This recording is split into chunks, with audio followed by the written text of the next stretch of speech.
Bom dia, meus irmãos e minhas irmãs, nessa manhã em que nós celebramos a ressurreição do Senhor Jesus, porque Ele está vivo, aleluia. Vamos abrir a palavra do Senhor no Evangelho de João, no capítulo de número 20, pois eu vou ler os versículos de 1 a 18. Evangelho de João, capítulo 20, os versículos de 1 a 18. Diz a palavra de Deus, é a ressurreição de Jesus esse texto. No primeiro dia da semana, Maria Madalena foi ao sepulcro de madrugada, sendo ainda escuro, e viu que a pedra estava revolvida. Então correu e foi ter com Simão Pedro e com o outro discípulo a quem Jesus amava, e disse-lhes: tiraram do sepulcro o Senhor e não sabemos onde o puseram. Saiu, pois, Pedro e o outro discípulo e foram ao sepulcro. Ambos corriam junto, mas o outro discípulo correu mais depressa do que Pedro e chegou primeiro ao sepulcro. E abaixando-se, viu os lençóis de linho, todavia não entrou. Então Simão Pedro, seguindo, chegou e entrou no sepulcro. Ele também viu os lençóis e o lenço que estivera sobre a cabeça de Jesus e que não estava com os lençóis, mas deixado no lugar à parte. Então entrou também o outro discípulo, que chegara primeiro ao sepulcro e viu e creu, pois ainda não tinham compreendido a Escritura, que era necessário ressuscitar ele dentre os mortos. E voltaram os discípulos outra vez para casa. Maria, entretanto, permanecia junto à entrada do túmulo, chorando. Enquanto chorava, abaixou-se e olhou para dentro do túmulo, e viu dois anjos vestidos de branco, sentados onde o corpo de Jesus fora posto, um à cabeceira e outro aos pés. Então eles lhes perguntaram: mulher, por que choras? Ela lhes respondeu: porque levaram o meu Senhor e não sei onde o puseram. Tendo dito isso, voltou-se para trás e viu Jesus em pé, mas não reconheceu que era Jesus. Perguntou-lhe Jesus: mulher, por que choras? A quem procuras? Ela, supondo ser ele o jardineiro, respondeu: Senhor, se tu o tiraste, dize-me onde o puseste, e eu o levarei. Disse-lhe Jesus: Maria. Ela, voltando-se, lhe disse em hebraico: Raboni, que quer dizer mestre. Recomendou-lhe Jesus: não me detenhas, porque ainda não subi para meu Pai, mas vai ter com os meus irmãos e diz-lhes: subo para meu Pai e vosso Pai, para meu Deus e vosso Deus. Então saiu Maria Madalena, anunciando aos discípulos: viu o Senhor e contava que ele lhe dissera estas coisas. Meus irmãos, ontem Ana Lúcia me convenceu que seria um grande negócio a gente andar, mas ela estava mal intencionada. Ela queria comprar ovo de Páscoa. E eu caí nessa esparrela. E a dúvida, eu vi uma loja vazia, loja americana vazia, fazendo propaganda, Ezequias. Estava vazia aqui mesmo. Eu falei: não, nós vamos noutra, você escolhe. Copenhague, Cacau Show, Brasil não sei o quê. E me enfiou numa loja. Quando eu vejo a fila de pagamento, era maior do que esse corredor aqui. Falei: nessa eu não caio não. Ela falou: não, amor, vamos ganhar tempo. Faz o seguinte, você já vai para a fila. Esse foi meu erro. Eu já ir para a fila e ela me chega carregada. Eu falei: vem cá, para que é isso aí? Não, para as crianças. Que criança, mulher? Você tem dois filhos marmanjos, um está em São Paulo, outro está aqui. E eu caí nessa, e eu, enquanto estava esperando na fila, eu estava percebendo, era uma festa dentro da loja. Uma festa para comprar o ovo de Páscoa. Ao mesmo tempo que havia briga entre as famílias para saber se compra, se não compra, se o almoço de Páscoa ia ser na casa de quem. Uma festa, uma celebração. E a Páscoa se transformou numa celebração, numa festa de distribuição até de presentes. E eu acho muito curioso, isso me incomoda um pouco, porque, na verdade, o que nós celebramos hoje são humanidades, me permita dizer assim, são humanidades, porque a morte e a ressurreição de Jesus não foi uma festa,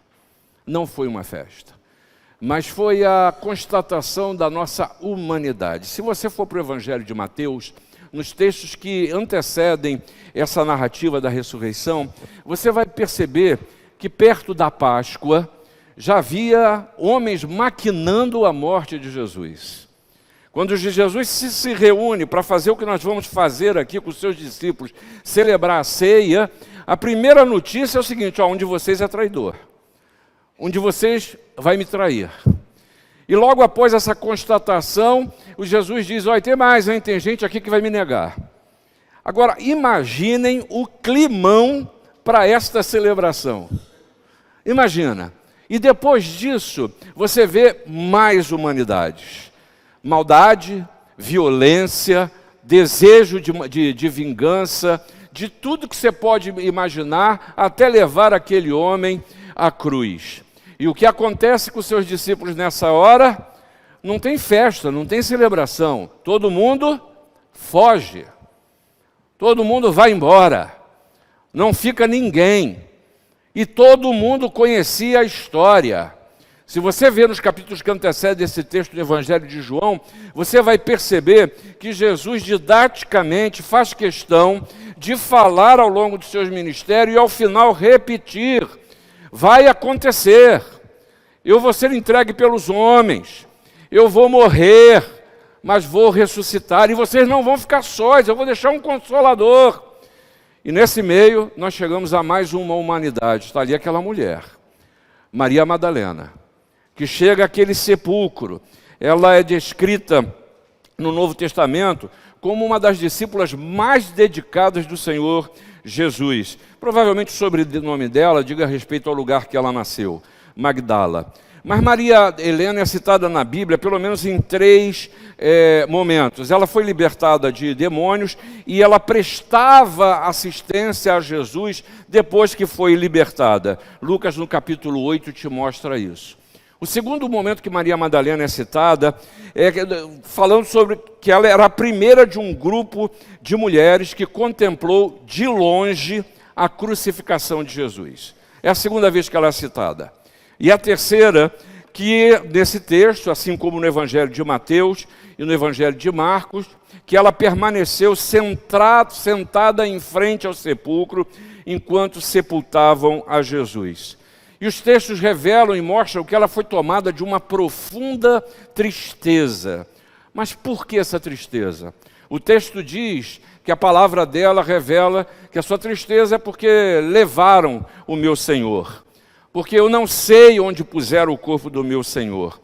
E naquele lugar, aquele sepulcro vazio, se tornou, assim como Meca, num centro de peregrinação mundial para se ver um sepulcro vazio. Mas é curioso que o texto ele não nos fala das motivações de Maria Madalena. E a gente as supõe, sem sombra de dúvida, e veja se você concorda comigo. Talvez a primeira motivação que levasse a essa tristeza profunda de Maria Madalena tenha sido pelo fato de que ela viveu a experiência única e decisiva em sua vida. Ela foi liberta. Ela foi liberta de demônios.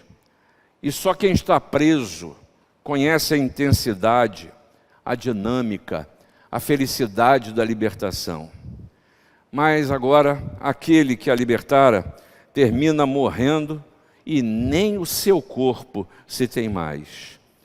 Talvez ela esteja ali se questionando da experiência que ela teve com Jesus. Será que eu vou voltar a ser o que eu era? Será que a minha vida vai voltar a ser aquela vidinha possuída que eu vivia? Essa vida eu não quero não, e por isso eu choro.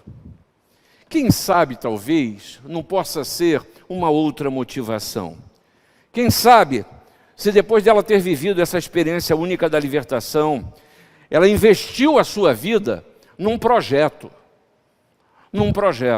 Seguir e servir a Jesus.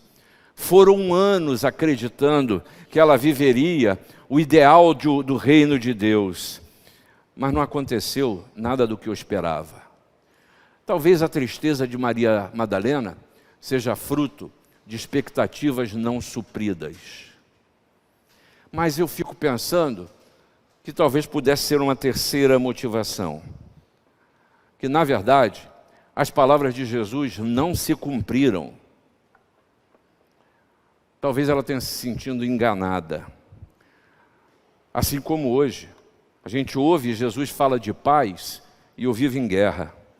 Jesus fala de estar presente e eu sinto um vazio interior. Jesus morreu e nem o seu corpo está na sepultura. Mas, irmãos, nessas humanidades todas e nessas citações que faço aqui, provocações, meu objetivo só é levar você a refletir sobre a experiência da ressurreição. A experiência. Porque eu e você podemos falar de Jesus, podemos trocar ovo de Páscoa, vamos tomar um café e ter comunhão juntos, e pelo que eu vi lá vai ser maravilhoso. E amém que a gente faça isso. Podemos estar nesse culto às 7 horas da manhã e eu brincava com o Diego. Será que não dava para Jesus ressuscitar às 10 horas? Não, tinha que ser às 7, né? E ele concordou comigo. Mas qual é a experiência que você tem da ressurreição? O que você tem a falar? O que a sua vida pode falar da ressurreição? E há 3 expressões aqui que eu quero usá-las didaticamente para que nós possamos ser edificados e aí sim, com todas as nossas humanidades, com traidores, com gente que nega, com gente que não conhece verdadeiramente o sentido e precisa resgatar esse sentido, vamos todos nós participar da ceia do Senhor.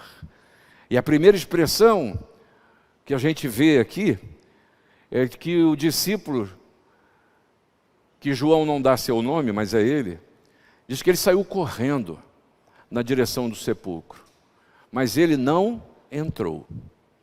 Fala que Maria Madalena, no versículo 11, diz que ela estava chorando do lado de fora. E ficou chorando, até a hora que resolveu olhar para dentro. O único que chegou, Pedro é Pedro mesmo, a gente sabe como é que é. Ele já chegou, já invadiu o sepulcro, já viu que o corpo não estava.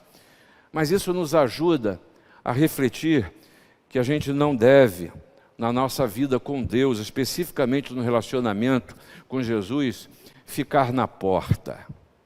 Tem que olhar para dentro. Tem que olhar para dentro.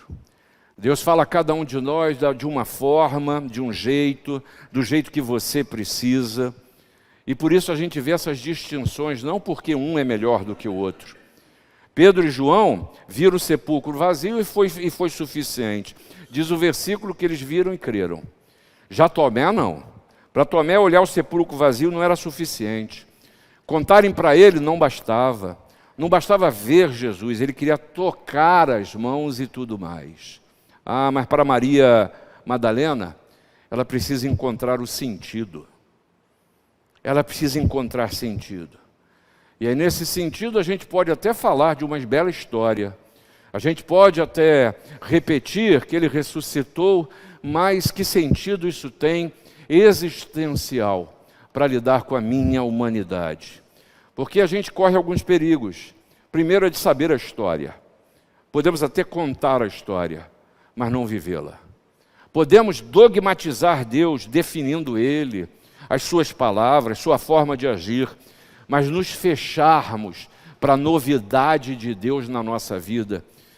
Pois sabemos que as suas misericórdias se renovam a cada manhã, mas eu insisto em viver as mesmas noites todos os dias. Achar outro perigo, que você precisa ser encontrado em determinado ou encontrada em determinada circunstância, em determinada condição para alcançar o favor de Deus. Há pessoas que acham até que não merecem a graça e a misericórdia de Deus. Deus do céu, Deus do céu.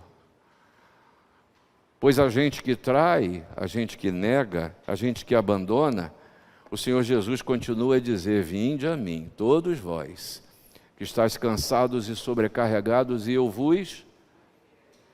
Qual é a condição? Qual é a pré-condição para isso? Nenhuma. Vinde. Vinde. Porque é verdade, se eu for pensar em graça e misericórdia, eu não mereço mesmo. Mas Deus é gracioso e misericordioso. Mas olha que coisa curiosa. Maria Madalena viu uma coisa que Pedro e João não viram. Ela viu 2 anjos. É muito fácil a gente, ou muito comum, acreditar que a gente não é bom o suficiente para sermos alvos do mover de Deus. Talvez na escala da graça que a gente estabelece, Pedro e João fossem escolhidos ou encontrados como melhores do que ela. Mas Deus se mostrou através dos anjos para Maria Madalena. Uma coisa que eu acho curioso, a tradição colocou uma tabuleta nas costas de Maria Madalena. Disseram que ela era uma quê? Prostituta. Aonde é que está escrito isso, hein? Aonde está escrito isso? Em lugar nenhum. Esses são os estereótipos que nós criamos, primeiramente em relação a Deus, mas também em relação a nós mesmos, em relação aos outros. Em relação aos outros. Maria Madalena não era melhor nem pior do que os demais discípulos. Ela não era melhor nem pior do que você. Deus sabia do que ela precisava. Deus sabe do que você precisa. Mas é preciso entrar no sepulcro. É preciso entrar.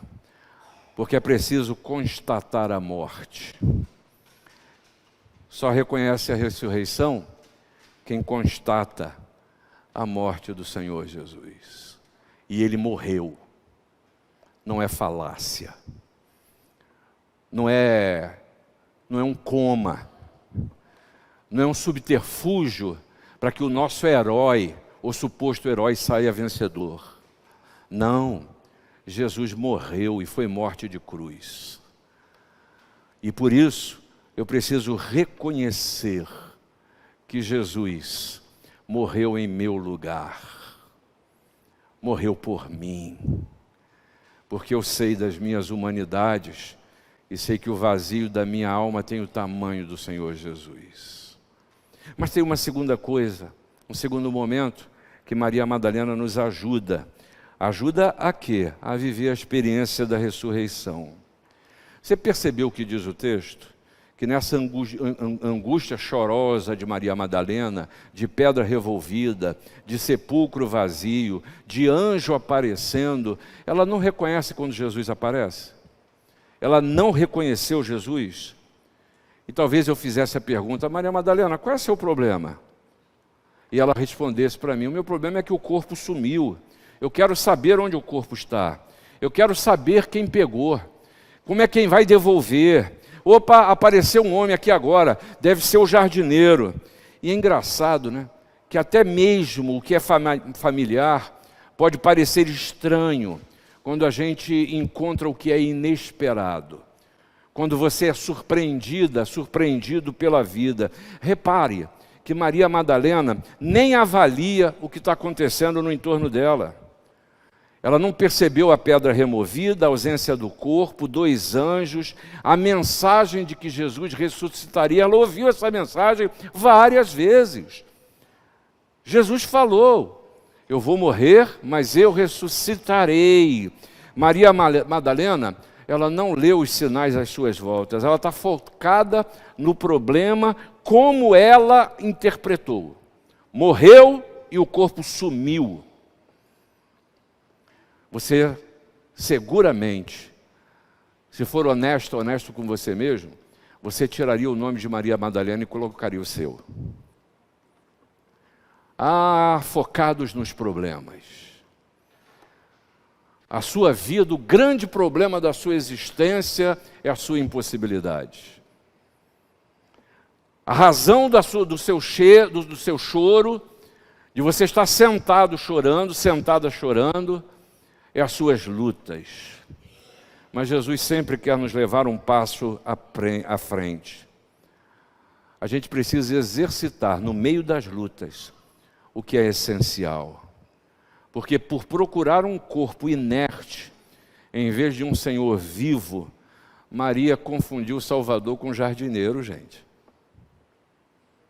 Com jardineiro. E aí a pergunta clara aqui é: o que você procura quando se achega a Jesus? Isso é um problemão hoje em dia. Você veio hoje de manhã aqui, para quê? Qual a sua motivação. Porque viver a experiência da ressurreição exige de nós uma nova forma de enxergar a vida. Enxergar a vida. Que você não preste culto às impossibilidades. Que você não preste culto ao seu passado que lhe machuca. Que você não preste culto a tudo aquilo que lhe diminui. Que você não preste culto àquilo que está morto. Mas que você preste culto àquele que ressuscitou e que diz: eis que faço novas todas as coisas. Mas finalmente, a experiência da ressurreição nos faz perceber que o chamado de Jesus para você, ele se dá de forma nominal. É você, Felipe, não é a todo mundo, é a cada um de per si. Ele te conhece pessoalmente, ele sabe do que você necessita, ele sabe a entonação com a qual você escuta. E para desfazer toda essa confusão de Maria Madalena, bastou só uma palavra de Jesus. Só uma palavra. Qual foi? Maria. Maria. Fala aí para dentro. Fala aí para dentro, Luzia. Tira esse nome e fala assim, ó, Luzia. Fala, Marli. É Jesus falando a você. Jesus a chama pelo nome, como me chama e te chama pelo meu nome. Porque o bom pastor chama a sua ovelha pelo nome. Para este, o porteiro abre, as ovelhas ouvem a sua voz. Ele chama pelo nome as suas próprias ovelhas e as conduz para fora. Em João 10 você encontra isso. Mas você encontra também, em João 10, 27, a palavra nos dizer que as minhas ovelhas ouvem a minha voz. Eu as conheço e elas me seguem. E elas me seguem. E é curioso que diante do chamado de Jesus, é preciso reconhecer a voz do Mestre. E agora veja o contrassenso, mas não julga Maria Madalena não. Não bota mais tabuleta nas costas dessa mulher não. Olha o contrassenso. Chorar por Jesus, mas não reconhecer-lhe a voz. Andei com ele por tanto tempo. E foi citar o nome dela, num instante ela se convenceu da ressurreição. Como a gente brinca dizendo, né? Ligou o nome à pessoa. Caiu a ficha. Caiu a ficha. Mas ela tenta ainda cometer um segundo erro. Ela tentou detê-lo, é o que diz o texto. Não, pô, Jesus me chamou pelo nome. Eu estou com um homem aqui, é aqui mesmo, é eu e ele. É ele, é o nosso Deus. É tão bom estar entre nós. Uma das coisas que a gente mais ouve na igreja de Botafogo é isso. A igreja de Botafogo é carinhosa. As pessoas recebem a gente bem. É tão bom estar entre nós. Mas Jesus é como se ele estivesse dizendo para ela: Maria, não me agarre egoisticamente, mas compartilhe a realidade da minha ressurreição com os outros. Conta, porque a experiência de Jesus ressuscitado é a experiência de vida. Ver é apenas um dos sentidos. E Maria Madalena diz: eu vi o Senhor. E isso quer dizer que ela conseguiu materializar a presença de Jesus na sua vida. É perceber a presença de Jesus. Não se trata de saber quem é Deus, se manifesta ou como Ele se manifesta na sua vida. É saber que Ele se manifesta, é perceber a ação de Deus. Olha, irmão, irmã, quando você se estiver se sentindo sozinho, é um sinal de alerta para você, de que a sua cosmovisão está muito pequena, porque você está deixando de perceber aquele que disse: eu não vos deixo sós, eis que estou convosco todos os dias da sua vida. Perceber a ação de Deus. E aí a gente tem que pensar, talvez, em alguns problemas. primeiro deles é a percepção, ou a reação de quem percebe a manifestação de Deus. Hoje, diante de tanta coreografia religiosa, a gente corre o risco de ver a coreografia, mas de não perceber a ação de Deus. Porque a percepção, ela é sua, ela é interna, e ela é confirmada pelo Espírito Santo. E Ele está falando, e Ele está falando ao seu coração. Se permita ouvir a voz de Deus. Versículo 18 nos mostra que Maria, ao constatar a presença de Jesus, ela não se conteve. Aí ela já não quis mais detê-lo. Aí ela quis contar. Ela quis contar aos outros. Porque quem tem a experiência de Jesus não pode se conter. Não pode se conter. E aí eu quero concluir dizendo para você que talvez hoje, mais do que nunca, a gente precise pedir a Deus: Senhor, me permita renovar a minha experiência da ressurreição. Senhor, me permita voltar à sensibilidade de perceber a Tua presença. Ah, Senhor, me abençoa para que cresça em mim a percepção da Tua ação no mundo, na minha família, na minha vida. Senhor, me abençoe e me ajude a aprender a ouvir a voz do Senhor Jesus.